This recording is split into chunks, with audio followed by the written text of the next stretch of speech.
નમસ્કાર દર્શક મિત્રો, જય હિન્દ જય ભારત। આપ જોઈ રહ્યા છો કમલ અને હું છું તપસ્વી આચાર્ય। અમારો ઉદ્દેશ રાષ્ટ્રને સ્નેહ અને રાષ્ટ્રનું સન્માન।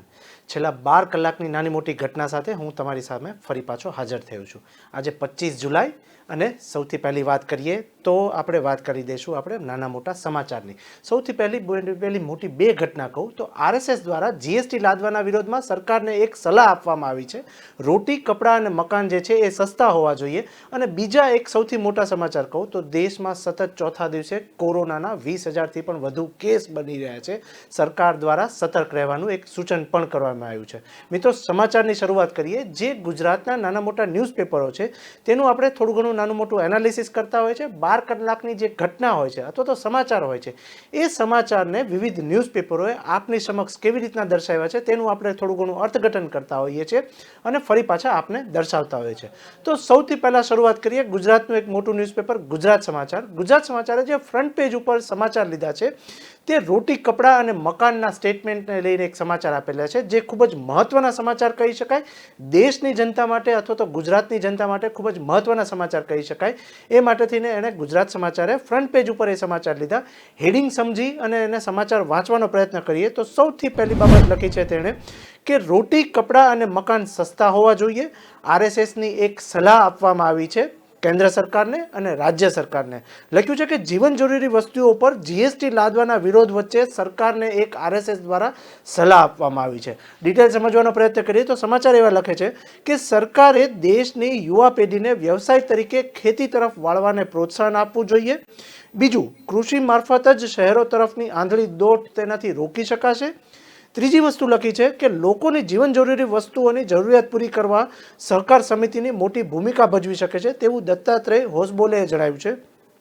ચોથી ડિટેલ એવી આપી છે કે લોકો ઔદ્યોગિક ઉત્પાદનો માટે ઊંચી કિંમત ચૂકવવા તૈયાર છે પરંતુ ખાદ્ય વસ્તુઓ માટે નાણાં ખર્ચવા માટે તૈયાર નથી। તેના કારણે રોટી, કપડાં અને મકાન સસ્તા હોવા જોઈએ તેવી એક આરએસએસનું એક સૂચક નિવેદન સામે આપ્યું છે। કેન્દ્ર સરકારને એક નાની એવી સલાહ આપી છે પણ ખૂબ જ મોટી બાબત ગણાવી છે। ડિટેલ આપણે વાંચવાનો પ્રયત્ન કરીએ તો ભારતીય કૃષિ સંશોધન પરિષદ અને ભારતીય એગ્રો ઇકોનોમિક રિસર્ચ સેન્ટરના સહયોગથી આરએસએસ સાથે સંકળાયેલા સંગઠન ભારતીય કિસાન સંઘ દ્વારા કૃષિ પર આયોજિત એક આંતરરાષ્ટ્રીય પરિષદમાં રાષ્ટ્રીય સ્વયંસેવક સંઘના સર્વકાર્યવાહ દત્તાત્રેય હોસબોલેએ જણાવ્યું કે ફુગાવો અને ખાદ્ય કિંમતો વચ્ચેનો સંબંધના મુદ્દે ગંભીરતાથી વિચાર કરવો જોઈએ। સૌથી પહેલો વિચાર કરવો એ જરૂરી છે કે મોંઘવારી ખૂબ જ વધી રહી છે। સાથે સાથે તેમણે જણાવ્યું કે જીવન જરૂરી વસ્તુઓના બધા માટે સસ્તી કરતી વખતે નુકસાન ખેડૂતોને ન થાય તે માટે જોવું જોઈએ। તે બાબતની એક ખાતરી પણ રાખવી જોઈએ કે ખેડૂતો જે છે એ દેશનું મુખ્ય પાયા છે। તેમણે ઉમેર્યું કે એવું જોવા માટે મળ્યું છે કે લોકો ઔદ્યોગિક ઉત્પાદનોને માટે વધુ નાણાં ચૂકવવા માટે તૈયાર છે પરંતુ ખાદ્ય પદાર્થ માટે વધુ નાણાં ચૂકવવા તૈયાર નથી। આ બાજુ દર્શાવે છે કે લોકો ભોજન, કપડાં અને મકાનો જે છે એ સસ્તા બનાવવાની એક માંગ ઉઠી છે કારણ કે તે જીવન જરૂરિયાત માટેની વસ્તુ છે, જીવન જરૂરિયાત માટે આવશ્યક વસ્તુઓ છે। આ પ્રકારનું એક સ્ટેટમેન્ટ આરએસએસે આપ્યું જેમાં કેન્દ્ર સરકારને થોડી ઘણી લાલ આંખ કરીને સમજ પણ આપી કે જીવન જરૂરિયાતની વસ્તુઓ સસ્તી હોવી જોઈએ અને જીવન જરૂરી વસ્તુઓ પર જીએસટી લાદવું એ હિતકારી નથી। ભારતમાં કૃષિ ક્ષેત્રે વિકાસ અંગે તેમણે હોસબોલેએ જણાવ્યું કે દેશના કૃષિને આત્મનિર્ભર બનવાનું શ્રેય અત્યારે સુધીમાં બધી સરકારોને જાય છે। છેલ્લા 75 વર્ષમાં કૃષિમાં વિકાસ આપવા બધા જ ગૌરવની બાબત છે। સાથે સાથે ભારતના ખાદ્ય અન્નની બાબતમાં વિદેશ પર નિર્ભર હવે નિકાસકાર દેશ બની ગયો છે। ત્યારે ભારત માત્ર અનાજની બાબતમાં આત્મનિર્ભર બન્યું નથી પરંતુ અન્ય દેશોને પણ અનાજ પૂરું પાડે છે। તે ખૂબ જ મોટી બાબત છે। તે માટે થઈને રોટી, કપડાં અને મકાન સસ્તા હોવા જોઈએ અને જીવન જરૂરી વસ્તુઓ પર જીએસટી લાદવાના વિરોધ વચ્ચે સરકારને આ પ્રકારનું એક સલાહ આપી છે। આ પ્રકારનું એક મોટું સૂચન પણ આપ્યું છે। દેશ કોરોનાથી મહામારીથી પીડાઈ રહ્યો છે, વરસાદથી થોડો ઘણો પીડાઈ રહ્યો છે ત્યારે જીએસટી એ ખૂબ જ મોટી બાબત બની છે। છેલ્લા 4 દિવસથી જીએસટીને કારણે ખૂબ જ અસમંજસ વર્તાઈ રહી છે। ઇવન સોશિયલ મીડિયા ઉપર પણ જીએસટીને કારણે બહુ જ બધા ટ્રોલ થઈ રહ્યા છે, બહુ જ બધા સમાચાર સામે આવી રહ્યા છે। ત્યારે કેન્દ્ર સરકારે અને રાજ્ય સરકારે આ મોંઘવારી નાથવા માટે થઈને જીએસટી ઉપર ફરી પાછી ફેર વિચારણા કરવા માટેના સમાચારો ઠેર ઠેર ન્યૂઝપેપરોએ પણ લીધા છે અને અલગ અલગ ઇલેક્ટ્રોનિક મીડિયાઓ ઉપર દર્શાવ્યા છે। બીજા એક મોટા સમાચાર તરફ આગળ વધીએ તો સૌથી ચિંતાજનક સમાચાર આવી રહ્યા છે કોરોનાના સમાચાર વાંચીએ તો સૌથી પહેલા એક્ટિવ કેસોમાં 2100થી સૌથી મોટો વધારો થયો છે અને વધુ 36 વ્યક્તિઓના મોતનો મામલો પણ સામે આવ્યો છે. સતત ચોથા દિવસે કોરોનાના નવા 20,000થી પણ વધુ કેસ નોંધાયા છે. સાથે સાથે દેશભરમાં છેલ્લા 24 કલાકમાં કોરોનાના વાયરસને લઈને 20,000થી પણ વધુ કેસો નોંધાયા છે. અને જ્યારે વધુ 36 લોકોએ કોરોનાને કારણે જીવ ગુમાવ્યાના ચોંકાવનારા કિસ્સા પણ સામે આવ્યા છે. એક્ટિવ કેસોની સંખ્યા 2100થી વધારે થતાં કુલ એક્ટિવ કેસોની સંખ્યા 1,52,200ને પાર પહોંચી ગઈ છે. ત્યારે તંત્રએ આ બાબતે ખાસ નોંધ લેવી જોઈએ. વિવિધ સમાચારો અને ઇલેક્ટ્રોનિક મીડિયા સતત દર્શાવી રહ્યું છે કે કોરોના દિવસે ને દિવસે વધી રહ્યો છે. ડિટેલ એવી લખી છે કે દેશભરમાં અપાયેલા રસીના કુલ ડોઝનો આંકડો જે છે એ 2,01,099 કરોડ પાર પહોંચી ગયો છે. જ્યારે વધુ 36 લોકોના મોતના સમાચાર પણ આવી રહ્યા છે. એટલે દેશમાંથી કોરોના હજી નાબૂદ નથી થયા હોવાના ચોંકાવનારા સમાચારો આપ્યા છે. ત્રીજા એક ભારત માટે ખુશીના સમાચાર આપ્યા છે, સારા સમાચાર આપ્યા છે ગુજરાત સમાચારે, દિવ્ય ભાસ્કરે અને વિવિધ ન્યૂઝપેપરો. એ છે સૌથી મોટા એથ્લેટિક્સના સમાચાર. એ સમાચાર એવા જ લખ્યા છે. ગુજરાત સમાચારે એક હેડિંગ એવું આપ્યું છે કે ભારતને વર્લ્ડ એથ્લેટિક્સના 46 વર્ષના ઇતિહાસમાં સૌ પ્રથમ વખત સિલ્વર મેડલ મળ્યો છે. વર્લ્ડ એથ્લેટિક્સમાં નીરજ ચોપરાએ જેવલિન થ્રોમાં સિલ્વર મેડલ જીતી અને એક ફરી પાછો ઇતિહાસ રચ્યો છે. ડિટેલ એવી લખી છે કે નીરજનો 88.13 મીટરનો જેવલિન થ્રો ભારતે વર્લ્ડ એથ્લેટિક્સમાં 19 વર્ષે મેડલ જીત્યો છે અને સાથે સાથે ગ્રેનાડાના પીટર્સને 90.54 મીટરનો થ્રો સાથે એક ગોલ્ડ મેડલ પણ હાંસિલ થયા હોવાના સમાચાર સામે આવ્યા છે. આમ ભારત દિવસે ને દિવસે સ્પોર્ટ્સમાં પણ પ્રગતિ કર્યા હોવાના સમાચાર, ખુશી સમાચાર આવી રહ્યા છે. ઓલિમ્પિક્સના ગોલ્ડ સુપરસ્ટાર નીરજ ચોપરાએ અમેરિકાના યુજીનમાં ચાલી રહેલા વર્લ્ડ એથ્લેટિક્સ ચેમ્પિયનશિપમાં ભારતને મેન્સ જેવલિન થ્રો ઇવેન્ટમાં સિલ્વર મેડલ અપાવી અને એક ઇતિહાસ સર્જ્યા હોવાના સમાચાર સામે આવી રહ્યા છે. બીજા એક સૌથી મોટા સમાચાર, નેશનલ સમાચાર કહી શકીએ, ઇન્ટરનેશનલ સમાચાર કહી શકીએ અને ખૂબ જ ચિંતાજનક સમાચાર કહી શકીએ તો એ છે સમાચાર ચીનના. શાંતિના વાટાઘાટો વચ્ચે ભારતને ચારે બાજુ ઘેરવાનો ચીનનો એક પ્રયાસ થઈ રહ્યો છે. ત્યારે ચીનની અવલચંડાઈ પણ દિવસે ને દિવસે વધી રહી છે. ગૃહપ્રધાન અને જે ચીનને સમસ્યા આપી રહી છે તે પીઓકેમાં પાકના સૈન્ય માટે બંકર બનાવવાનો મામલો સામે આવી રહ્યો છે. ત્યારે ભારતીય સૈન્યને ઉશ્કેરવા ડ્રેગને એલસીએ પર ફાઇટર પ્લેન ઉડાવ્યા અને ભારત પણ MiG-29 અને મિરાજ 2000 ગોઠવ્યાના સમાચાર સામે આવ્યા છે. વિવિધ સ્ટેટમેન્ટ સાથે રાજનાથ સિંઘે પણ જણાવ્યું હતું અને એક સ્ટેટમેન્ટ પણ તેમણે આપ્યું હતું. તે ડિટેલ એક સમજવાનો પ્રયત્ન કરીએ કે ચીનની અવળચંડાઈ શું છે. તે બાબતે જણાવ્યું છે કે ભારત અને વાટાઘાટોનું એક નાટક કરવાની સાથે ચીને સરહદ પર તેની અવળચંડાઈ ફરી પાછી ચાલુ કરી દીધી છે.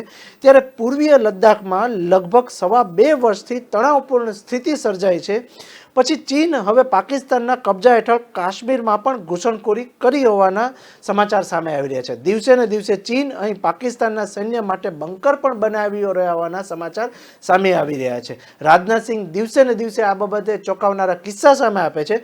ત્યારે એક સમાચાર એવું લખે છે કે આ સાથે પૂર્વીય લદ્દાખમાં એલસી નજીક ફાઇટર પ્લેન ઉડાવી અને ચીનને ભારતને ઉશ્કેરી રહ્યું છે અને છેલ્લા 3-4 સપ્તાહમાં અનેક વખત ચીનના વિમાન ઉડ્ડયનો ભારતીય ડિફેન્સ સિસ્ટમની જાસૂસી કરતા હોય તેવા પણ કિસ્સાઓ સામે આવી રહ્યા છે. ચીનની એક કન્સ્ટ્રક્શન કંપનીએ પાકિસ્તાનના કબજાવાળા કાશ્મીરમાં તેની એક ઓફિસ પણ બનાવી હોવાના સમાચાર સામે આવી રહ્યા છે અને મુઝફ્ફરબાદમાં અને અથમુકમાં નજીક ક્ષેત્રમાં તે પાકિસ્તાનની સૈન્ય માટે બંકરો બનાવવાના સમાચારનો ઘટસ્ફોટ થઈ રહ્યો છે.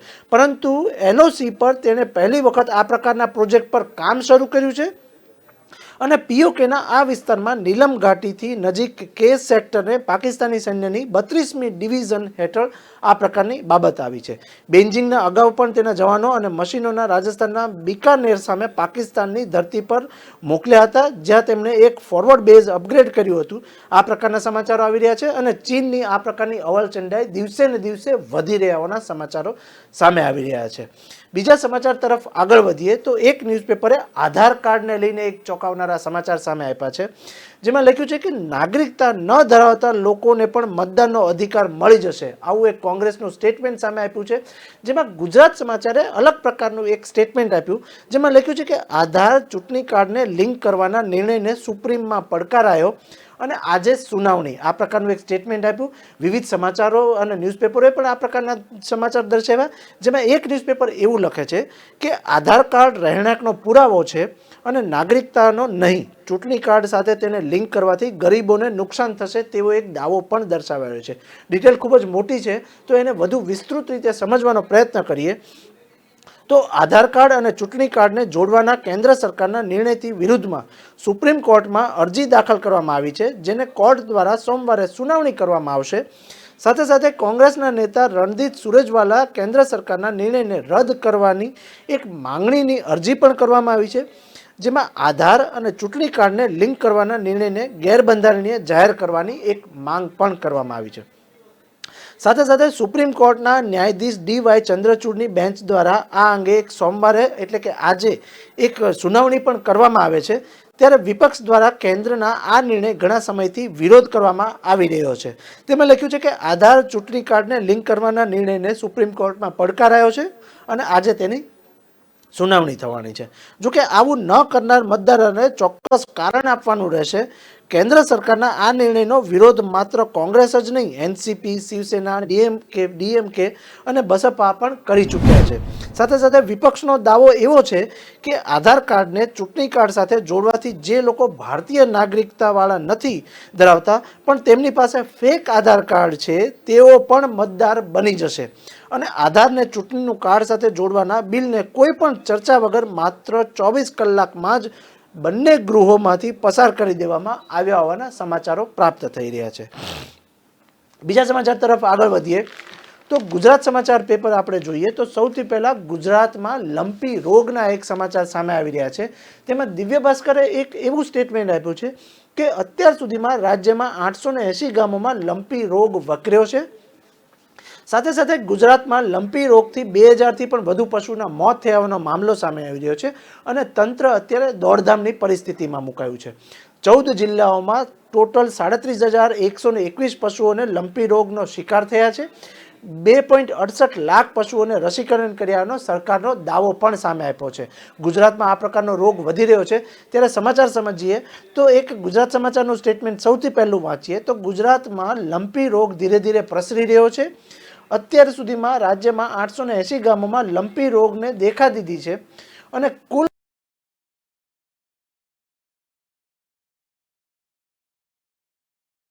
આ ઉપરાંત 37,000 જેટલા પશુઓ લંપી રોગનો શિકાર પણ બની ગયા છે અને આ કારણસર રોગને કાબૂમાં લેવા માટે રાજ્ય પશુપાલન વિભાગ દોડધામ કરી રહ્યું છે અને પશુપાલકોમાં ચિંતાનું મોજું પણ પ્રસરી રહ્યું છે. સાથે સાથે કૃષિ મંત્રીએ એવું જણાવ્યું છે કે 999 પશુઓના મોત થયા હોવાની માહિતી આપી હતી અને 14 જિલ્લાઓમાં 37,121 પશુઓ લંપી રોગનો શિકાર બન્યા હોવાના ચિંતાજનક સમાચાર સામે આવી રહ્યા છે. બીજા સમાચાર તરફ આગળ વધીએ તો એક મંકી પોક્સના ડરના સમાચાર દિવસે ને દિવસે છેલ્લા 3 દિવસથી વાયરલ થઈ રહ્યા છે. સોશિયલ મીડિયા ઉપર મંકી પોક્સના સમાચાર સૌથી વધુ વાયરલ થયા છે. તેમાં એક ન્યૂઝપેપર ફૂલછાબ કરીને ન્યૂઝપેપર છે. એ ફૂલછાબ એવું લખે છે કે મંકી પોક્સનો ડર અને સિવિલ આઇસોલેશન વોર્ડ તૈયાર કર્યા હોવાના ચોંકાવનારા સમાચાર સામે આવી રહ્યા છે. ડિટેલ એવી લખી છે કે કોરોના બાદ હવે મંકી પોક્સ દેશ દુનિયામાં સૌથી વધુ ચિંતાજનક માહોલ સર્જ્યો છે. અત્યાર સુધીમાં 70 દેશોમાં મંકી પોક્સ પકડી ચૂક્યાના સમાચાર સામે આવ્યા છે. એટલું જ નહીં, ભારતમાંય મંકી પોક્સ દેખા દીધી છે. ત્યારે જેના પગલે ગુજરાત આરોગ્ય વિભાગ પણ સતર્ક બન્યું છે. સાથે સાથે આ જોતા અમદાવાદમાં સિવિલમાં મંકી પોક્સના દર્દીઓ માટે અલાયદું આઇસોલેશન વોર્ડ પણ તૈયાર કરી દીધા હોવાના સમાચાર સામે આવ્યા છે. ગુજરાતમાં મંકી પોક્સનો એકેય શંકાસ્પદ કેસ હજુ સુધી જણાયો નથી. તેમ છતાં સતર્ક રહેવું ખૂબ જ જરૂરી છે. આ પ્રકારના સમાચાર આવી રહ્યા છે. બીજા સમાચાર તરફ આગળ વધીએ તો ગુજરાતમાં એક ખૂબ જ ચોંકાવનારો છેલ્લા 2 દિવસ દરમિયાન એક ખૂનનો કિસ્સો સામે આવ્યો છે. અમદાવાદમાં એક પિતાએ પોતાના બાળકની હત્યા કર્યા હોવાના સમાચાર સામે આવ્યા છે. તેમાં એક ન્યૂઝપેપરે જણાવ્યું કે નશાની લતથી બેફામ બનેલા પુત્રની હત્યાનો પિતાને અફસોસ નથી. આ પ્રકારનું સ્ટેટમેન્ટ સામે આવ્યું છે. પોલીસે ગઈકાલે એક પિતાની ધરપકડ કરી છે. ત્યારે લખ્યું છે કે મારીને કાપી નાખીશ એવી ધમકી આપતા પુત્રના 6 ટુકડા કરી અને બાપ બોલ્યા કે તું ક્યાં કાટેગા, મેં ભી તુજે કાટ દૂંગા. આ પ્રકારનું એક ખૂબ જ ઘટનાક્રમ બન્યો અને ખૂબ જ નિંદનીય ઘટના બની. એક પિતાએ પોતાના પુત્રની હત્યા કરી દીધી અને એ પુત્રના અંગો જે છે એ વિવિધ રોડ ઉપર ફેંકી દીધાના સમાચાર સામે આવ્યા હતા. ડિટેલ લખી છે કે પિતાના પીએફના રૂપિયા 22 લાખ વાપરી નાખ્યા અને તે પેન્શનના પૈસા એપ્લિકેશનથી વાપરીને ખાઈ જતો હતો. તે માટે આવું કૃત્ય કર્યા હોવાના ખૂબ જ ઘૃણાસ્પદ ઘટના ઘટી હોવાના સમાચાર સામે આવ્યા છે. પુત્રનો ત્રાસ વર્ણવી નિવૃત્ત એસટી અધિકારી પોલીસને કહ્યું હતું કે હવે હું છૂટ્યો. આ પ્રકારનું સમાચાર સામે આવ્યા હતા. વાસણા એલિસ બ્રિજમાં ધડ અને પગ મળ્યાના કેસમાં 63 વર્ષના આરોપી પિતા નિલેશ જોશીને નેપાળ ભાગી છૂટે તે પહેલા જ ગંગાપુરથી ઝડપી લેવાના સમાચાર આવી રહ્યા છે. બીજા એક સમાચાર તરફ આગળ વધીએ તો એ છે વરસાદના સમાચાર. વરસાદ છેલ્લા 3 દિવસથી ગુજરાતને ધરમળી રહ્યો છે. ગુજરાતમાં સારા સમાચાર પણ છે. વરસાદ ઠેર ઠેર સારી પાકને નુકસાન ન થાય એ રીતના વરસી રહ્યો છે. ત્યારે સમાચાર એક એવા આવે છે કે શનિવાર રાતે વરસેલા અનરાધાર વરસાદથી થોડી ઘણી જગ્યાઓ ઉપર તારાજી પણ સર્જાયાના સમાચાર સામે આવ્યા છે. 24 કલાકમાં સરેરાશ 4 ઇંચ વરસાદ પૂર્વ અમદાવાદમાં જળબંબાકારની સ્થિતિ પણ વરસાદ રહી છે. આ પ્રકારનું તંત્ર દ્વારા લાલ આંખ કરીને પણ દર્શાવેલું છે કે અમદાવાદમાં ઠેર ઠેર પાણી ભરાયા છે, રોડ રસ્તા તૂટી ગયાના સમાચાર સામે આવ્યા છે. પણ તંત્ર કોઈ પણ પ્રકારની આ કામગીરીમાં સાથ સહકાર નથી આપી રહ્યું. તંત્ર દિવસે ને દિવસે બદતર હાલતમાં રોડ રસ્તા થઈ રહ્યા છે, તેમ છતાં પણ તેને સુધારવાની કામગીરી નથી કરી રહ્યા. વિવિધ અમદાવાદના વિસ્તારોની વાત કરીએ તો નવરંગપુરા છે, વાસણા છે, એસજી હાઈવે છે, વેજલપુર છે. આ જગ્યા ઉપર વિવિધ જગ્યા ઉપર રોડ તૂટી ગયા છે, રોડ રસ્તાઓનું ધોવાણ થઈ ગયું છે, તેમ છતાં તંત્ર જે છે એ જાગી નથી રહ્યોના સમાચાર વિવિધ ન્યૂઝપેપરોએ દર્શાવ્યા છે. એક ન્યૂઝપેપર એવું લખ્યું છે કે 24 કલાકમાં ચકોડિયા મણિનગરમાં 7 ઇંચ વરસાદ વરસ્યો છે, જેમાં ભાઈપુરા, હાટકેશ્વર, સીટીએમ, વેજલપુરમાં રોડ રસ્તા પૂરા સંપૂર્ણ ખરાબ હાલતમાં થયા છે. રખિયાલમાં લોકોના ઘરમાં પાણી ઘૂસી ગયા છે, તેમ છતાં તંત્ર જાગતું નથી અને ચોક્કસ પ્રકારની કામગીરી નથી કરી રહ્યું. આ પ્રકારના સમાચાર લીધા. બીજા એક ગુજરાતના સમાચાર સામે આપ્યા છે. તો લખ્યું છે કે કરવેરાની નીતિ જે છે એ ચોક્કસપણે તમારે ચેન્જ કરવી જોઈએ એવા એક વિવિધ અર્થઘટનો સામે આવ્યા છે. એ સમાચાર સમજવાનો પ્રયત્ન કરીએ તો કરવેરાની આવક ઉપરાંત કેન્દ્રની ગ્રાન્ટ વધી છતાંય દેવું વધ્યુંના સમાચારો સામે આવ્યા છે. આ સમાચાર વધારે વિસ્તારથી સમજવા એટલા માટે જરૂરી છે કારણ કે દરેકને આ સમાચાર લાગુ પડે છે. દરેક ગુજરાતીઓના માથા પર અત્યારે ₹53,846 રૂપિયાનું દેવું છે. એવો એક ચોંકાવનારો કિસ્સો સામે આવ્યો છે. એવો એક ચોંકાવનારા સમાચાર સામે આવે છે. સરકારનું કુલ દેવું 3.5 લાખ કરોડ છે. આ પ્રકારનું એક સ્ટેટમેન્ટ આપ્યું છે ગુજરાત સમાચારે. ગુજરાત સમાચાર એવું લખે છે કે જો કે નવું દેવું ન લે તો દર વર્ષે 25,000 કરોડ વ્યાજ ચૂકવે તોય દેવું ચૂકવવા સરકારને ઓછામાં ઓછા 20 વર્ષ લાગશે. ખૂબ જ ચોંકાવનારા કિસ્સા અને સમાચાર આપ્યા છે ગુજરાત સમાચારે. ડિટેલ સમજીએ તો ગુજરાતમાં વિકાસના ગુંજબાયો વચ્ચે રાજ્ય સરકારનું જાહેર દેવું એક રજૂ થયું છે. તેમાં રાજ્ય સરકારનું કુલ બજેટ 2.40 કરોડ છે, પણ બીજી તરફ સરકારનું કુલ દેવું ₹3.5 લાખ કરોડ થવાનો અંદાજ સેવાઈ રહ્યો છે. આવું એક ગુજરાત સમાચારે જણાવ્યું છે.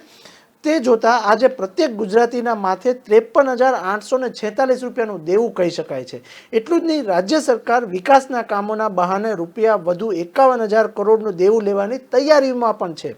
આ પ્રકારનું એક ચોંકાવનારો સ્ટેટમેન્ટ સામે આપ્યું. ચોંકાવનારા એક્સક્લુઝિવ ન્યૂઝ ગુજરાત સમાચારે આપ્યા. ડિટેલ ફરીથી વધુ સમજવાનો પ્રયત્ન કરીએ તો ગુજરાત સરકારની કરવેરાની આવક વધી રહી છે. જેમ કે વર્ષ 2020-21થી 21માં 44.4 કરોડ કરવેરાની આવક વધી હતી, છતાંય સરકારે ₹17,517 કરોડનું એક દેવું કર્યું છે. આ પ્રકારના એક સમાચાર આપ્યા. વર્ષ 2021 અને 22માં કરવેરાની આવક 34,864 કરોડ થવાનો અંદાજ બજેટમાં મુકાયો હતો. તેમ છતાં પણ 59,496 કરોડનું નવું દેવું જે છે એ થયા હોવાના સમાચાર સામે આવ્યા છે.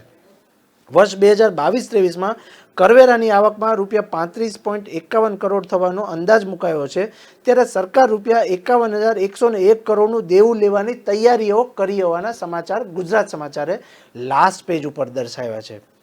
બીજા સમાચાર તરફ આગળ વધીએ તો ગુજરાતનું એક મોટું ન્યૂઝપેપર છે એ દિવ્ય ભાસ્કર છે. ગુજરાતમાં દિવ્ય ભાસ્કરનું પણ એક મોટું સર્ક્યુલેશન છે. તો તેને ફ્રન્ટ પેજ ઉપર લઈને સ્પોર્ટ્સના સમાચાર સામે આપ્યા, જે દેશ માટે ખૂબ જ સારા સમાચાર કહી શકીએ, ખુશી સમાચાર કહી શકીએ. તેમાં લખ્યું છે કે પહેલીવાર દેશનું નિર્જત આ પ્રકારનો વર્લ્ડ રેકોર્ડ સર્જાયો છે.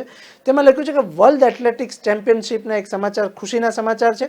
તેમાં નીરજે 88.13 મીટર જેવલિન થ્રો કર્યો અને 39 વર્ષના ઇતિહાસમાં ભારતને પહેલીવાર સિલ્વર મેડલ 19 વર્ષ પછી બીજો મેડલ મળ્યા હોવાના સમાચાર પ્રાપ્ત થઈ રહ્યા છે. ટોક્યો ઓલિમ્પિકમાં જેવલિન થ્રોમાં ગોલ્ડ લાવનાર હરિયાણાના નીરજ ચોપરા ફરી છવાઈ ગયો છે. અને નીરજે વર્લ્ડ એથ્લેટિક ચેમ્પિયનશિપમાં રવિવારે એટલે કે ગઈકાલે ચોથા પ્રયાસમાં 88.13 મીટરનો જેવલિન થ્રો કર્યો હતો. તે બીજા ક્રમે રહ્યો અને સિલ્વર મેડલ જીત્યા હોવાના સમાચાર પ્રાપ્ત થઈ રહ્યા છે. આ રીતના દેશ પ્રગતિ કરી રહ્યો છે. સ્પોર્ટ્સ અને એથ્લેટિક્સમાં ખૂબ જ પ્રગતિ કર્યા હોવાના સમાચાર પ્રાપ્ત થઈ રહ્યા છે. બીજા એક રાષ્ટ્રપતિ મુર્મુના સમાચાર જે છે એ દિવ્ય ભાસ્કરે ફ્રન્ટ પેજ ઉપર લીધા. આજે રાષ્ટ્રપતિ મુર્મુએ શપથવિધિ ગ્રહણ કરી છે. ત્યારે લખ્યું છે કે આજે શપથ ગ્રહણ અને રાષ્ટ્રપતિ મુર્મુ CGI શપથ લેવડાવશે. આ પ્રકારના એક સમાચાર આપ્યા, જેમાં લખ્યું છે કે દ્રૌપદી મુર્મુ આજે દેશમાં 15મા રાષ્ટ્રપતિ તરીકે શપથ લઈ રહ્યા છે. ત્યારે તેમને સુપ્રીમ કોર્ટના ચીફ જસ્ટિસ NV રમનના હોદ્દો અને ગુપ્તતાના શપથ અપાવશે એટલે આપ્યા છે. આ સાથે જ દેશના પહેલા આદિવાસી અને બીજા મહિલા રાષ્ટ્રપતિ મળી ચૂક્યા છે. તેમના પહેલા 2007માં પ્રતિભા પાટીલ પહેલા મહિલા રાષ્ટ્રપતિ બન્યા હતા અને આ પ્રકારના સમાચાર આપ્યા છે. સમારંભ જે છે એ અત્યારે ચાલુ છે અને આજે રાષ્ટ્રપતિ મુર્મુ જે છે એ રાષ્ટ્રપતિ બની ગયા છે. બીજા એક સમાચાર આપ્યા છે ચીની ફાઇટર પ્લેનના સમાચાર. ખૂબ જ ચોંકાવનારા અને ચિંતાજનક સમાચાર કહી શકીએ. દિવસે ને દિવસે ચીનની અવળચંડાઈ વધી રહી છે.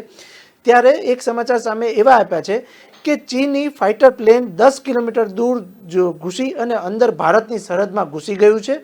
ત્યારે કમાન્ડર સ્તરની બેઠક વચ્ચે ચીનની એક નવા અવળચંડાઈ પણ સામે આવી છે. રાજનાથ સિંઘે એક ખૂબ જ મોટું અને ખૂબ જ સારા સમાચાર કહી શકીએ એવું એક સ્ટેટમેન્ટ પણ આપ્યું છે.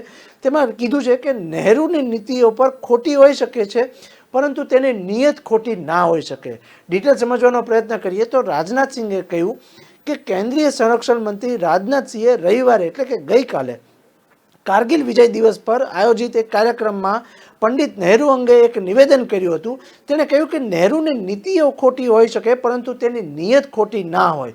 ચીની ફાઇટર પ્લેન 10 કિલોમીટર અંદર ભારતની સરહદમાં ઘૂસે છે તો તેમને ચોંકાવનારા અમે લોકો સારા સમાચાર પણ આપીશું અને ચીને આ પ્રકારની હરકતોથી બાજ આવવું જોઈએ. આ પ્રકારના સમાચાર આપ્યું. રાજનાથસિંહે કહ્યું કે બાબા અમરનાથ ભારતના છે અને શારદા POKમાં છે. આવું એ કઈ રીતે હોઈ શકે? પાકિસ્તાનના અધિકૃત કાશ્મીર ભારતનું અભિન્ન અંગ છે. માં શારદા મિલમણીની ઘાટીમાં આવેલું છે. આ પ્રકારનું રાજનાથસિંહે સ્ટેટમેન્ટ આપ્યું છે. બીજા સમાચાર તરફ આગળ વધીએ તો લખ્યું છે કે ચીને ફરી એકવાર લાઇન ઓફ એક્ચ્યુઅલ કંટ્રોલ પર ઉશ્કેરણીજનક હરકત કરી છે.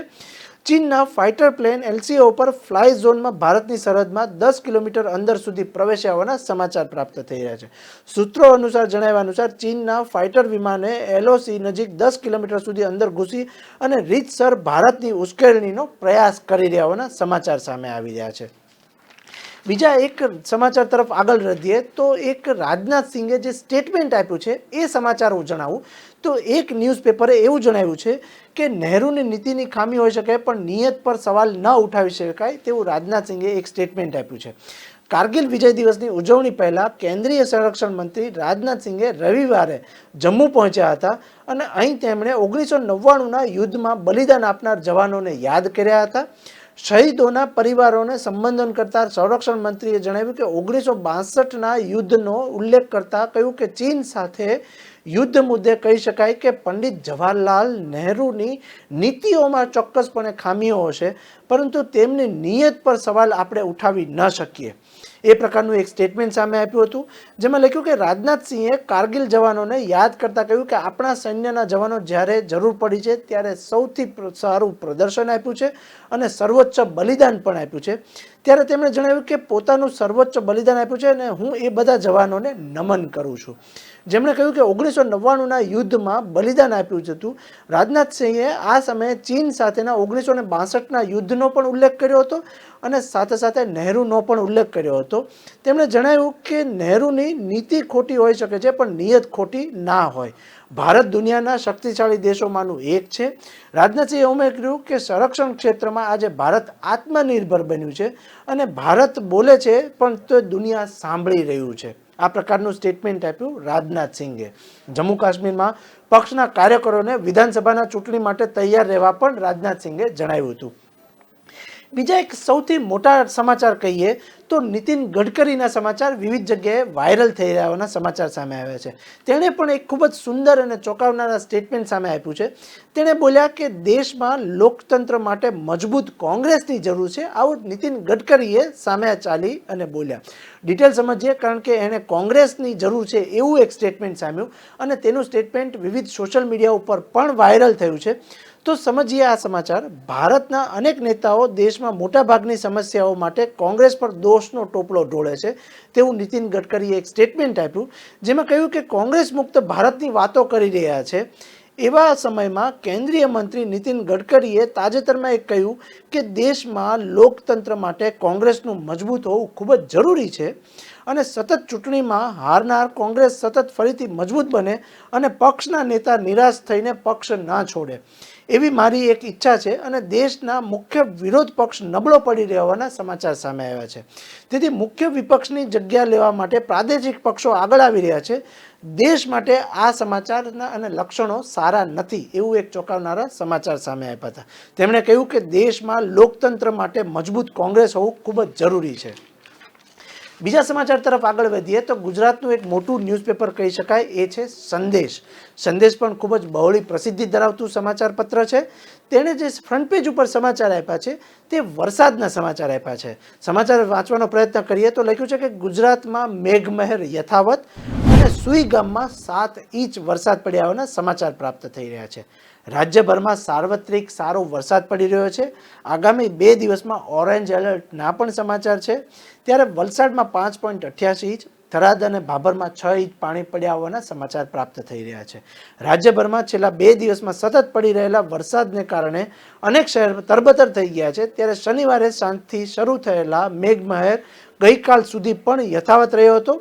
જ્યારે દક્ષિણ ગુજરાત, મધ્ય ગુજરાત, સાબરકાંઠા, બનાસકાંઠા સહિતમાં 216 જિલ્લાઓમાં 2 થી વધુ ઇંચના વરસાદ પણ સામે આવી રહ્યા છે. અહીંયા સૌથી વધારે વરસાદ દક્ષિણ ગુજરાતમાં નોંધાયો હતો અને વાપીમાં 7 ઇંચ વરસાદ નોંધાયાના સમાચાર પ્રાપ્ત થયા છે. ત્યારબાદ વલસાડમાં 5.88 ઇંચ વરસાદ, નવસારીમાં 5.6 ઇંચ વરસાદ, ડાંગમાં 3.6 ઇંચ વરસાદ નોંધાયો હતો. જ્યારે બીજી તરફ બનાસકાંઠામાં વિવિધ વિસ્તારોમાં ભારે વરસાદ પડ્યા હોવાના સમાચાર પણ સામે આવી રહ્યા છે. કચ્છમાં 1.5 થી 2 ઇંચના વરસાદ નોંધાયો છે. ત્યારે પાકિસ્તાન સુધી સાયક્લોનની સર્ક્યુલેશન સર્જાવાની શક્યતાઓ દર્શાવાઈ છે અને વિવિધ જગ્યાએ ઓરેન્જ એલર્ટ પણ દર્શાવાઈ રહ્યું છે. તો ગુજરાતમાં મેઘમહેર યથાવત રહ્યા હોવાના સમાચાર પ્રાપ્ત થઈ રહ્યા છે. બીજા એક સમાચાર દ્રૌપદી મુર્મુના સમાચાર સંદેશે ફ્રન્ટ પેજ ઉપર લીધા. આજે તે રાષ્ટ્રપતિ પદ માટે શપથવિધિ કરી રહ્યા છે. ત્યારે લખ્યું છે કે 21 તોપોની સલામી સાથે દ્રૌપદી મુર્મુની આજે શપથવિધિ. ગૃહ વિભાગના જણાવ્યા મુજબ સવારે 11 વાગે જે છે એ આ પ્રકારની વિધિ થઈ છે. તો 21 તોપોની સલામી પછી સંસદ સેન્ટ્રલ હોલમાં દ્રૌપદી મુર્મુ પ્રેસિડેન્ટ સ્વરૂપે શપથવિધિ સમારોહ યોજાઈ રહ્યો છે. અત્યારે આ સમારોહ ચાલુ છે. ત્યારે મુર્મુ રાષ્ટ્રજોગ પ્રવચન પણ આપી રહ્યા છે. ત્યારે કાર્યક્રમનો આરંભ વિદાય થતાં રાષ્ટ્રપતિ રામનાથ કોવિંદે શરૂ કરાયા હોવાના સમાચાર પ્રાપ્ત થઈ રહ્યા આવ્યા છે. રાજ્યસભાના ચેરમેન અને ઉપરાષ્ટ્રપતિ M.K. વેંકૈયા નાયડુ, વડાપ્રધાન નરેન્દ્ર મોદી, લોકસભાના સ્પીકર M.K. બિરલા આ પ્રકારના વિવિધ હસ્તીઓ પણ સામેલ થયા છે. શપથવિધિનું સમાપન થતાં પ્રેસિડેન્ટ મુર્મુ રાષ્ટ્રપતિ ભવન જવા પર આ પ્રકારના સમાચાર પ્રાપ્ત થયા છે. મિત્રો, આ પ્રકારના વિવિધ સમાચારો સાથે ફરી પાછા મળીશું. મને આપો રજા. જય હિન્દ, જય ભારત.